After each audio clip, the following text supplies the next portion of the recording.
Assalamualaikum warahmatullahi wabarakatuh. Sampurasun nyanggakeun pidangan dongeng sasakala Cienteng.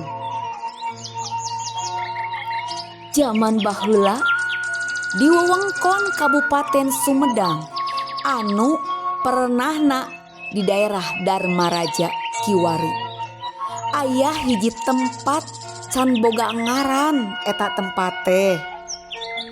Ngan di eta tempat aya hiji wanoja anu gelisna kawanti-wanti endahna kabina-bina cek babasan teh mah nya irung kungkungan nya tarang teja mentrangan ku lemes-lemesna pakulitan eta wanoja teh cek nu bohong mah matak ti gulutu kutu matak ti soledat lisa. Wanoja gelis teh estuning jalma tukang tutulung teu kasaha sakirana perlu mah ku pitulung manehna teu weleh ditulungan.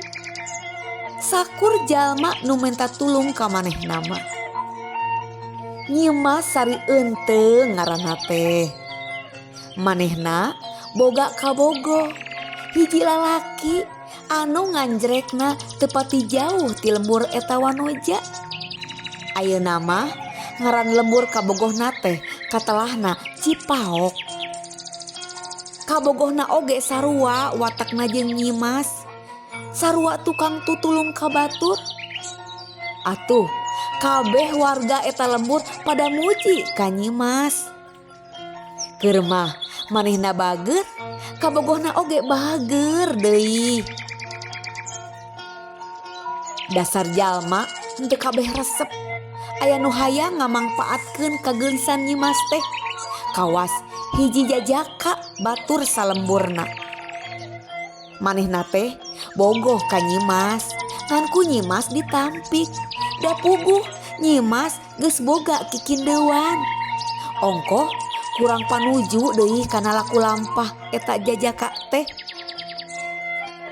Eta jajaka nu bogoh ka Nyimas no gencang neangan kasempetan keur ngakalakeun Nyimas. Panasaran mun teu laksana ka Nyimas teh. Kabeneran dina hiji poe Nyimas keur nyeuseuh di tampian nu maranti. Malah eta tampian sok dipake tempat silih tamplokeun ka asih jeung beubeureuhna. Ngan geus kitu wae titis tinulisna. Poe eta mah di tampian teh beut eueuh jalma saurang-urang acan.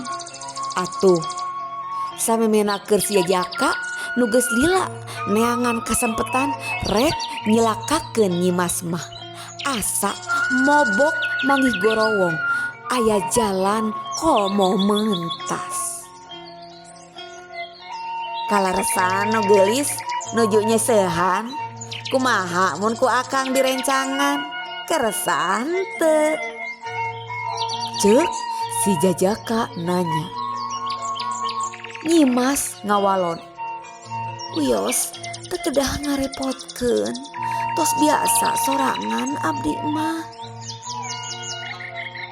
Si jajaka ngomong deui bari aya sura seuri maksa.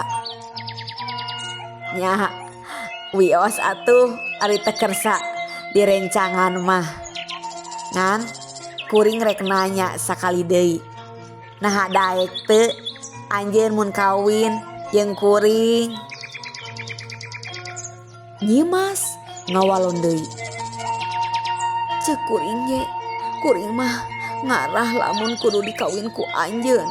Ongkoh kuringna oge hapan geus boga kabogoh." Si jajaka nyarita deui. "Nah, beuteu beunang ku disabaran awewe teh. Yeuh, keur kuring mah cadu. Lamun aya awewe nu dipikahayang ku kuring, make kudu nolak.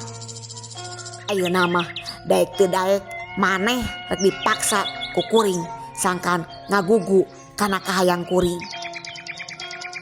Gitu cek si Jajaka bari karawak nyepeng leungeun Nyi Mas bari tuluy ditangkep satengah digusur dibawa ke tempat anu sunyi. Satuluyna Nyi Mas digadabah kahormatanana. Sakitu Nyi Mas gogorokan menta tulung oge. Tulungan kuring, tulung. Tapi teu ditolih ku si eta Jajaka. Tibatan dilesotkeun mah kalah kabeuki ngagedur nafsuna.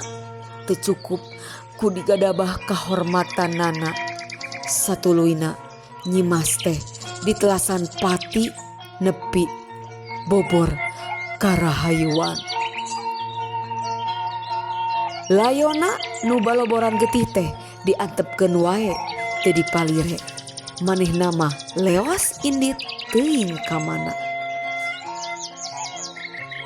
Isukna layon Nyi Mas nu baloboran getih teh kapanggih ku patani nu rek indit ka sawah. Atuh poe eta mah guyur yen Nyi Mas sari enteung maot aya nu maehan. Aya beja nepi ka lembur Cipaok tempat kabogohna. Barang kabogoh Nyi Mas ngadenge yen Nyi Mas perlaya, manehna teu kuat nandangan lara. Pada harita ngalumburuk lir kapuk ka ibunan lir kapas kahujanan terus kapiuhan teu inget di bumi alam. Malahan sanggeusna sadar tina kapiuhan teh teu beunang dibebereh ku batur. Akhirna manehna tega maehan maneh kusabab teu narima kana kanyataan hirup nu geus ditinggalkeun maot ku bebeureuh nu dipicintana kalawan cara nu teu wajar. Ku kajadian maotna Nyi Mas sari enteung katut bebenekna. Urang lembur ngarasa kalengitan ku dua jalma tukang tutulung. Nu akhirna pikeun pangimut-ngimut kana jasa Nyi Mas sari enteung. Eta lembur dibere ngaran lembur Cienteung. Nelah nepi ka kiwari. Malah ayeuna mah eta ngaran teh jadi ngaran salah sahiji desa nu aya di Kacamatan Dharmaraja Sumedang. Jag hatur nuhun. Wassalamualaikum warahmatullahi wabarakatuh.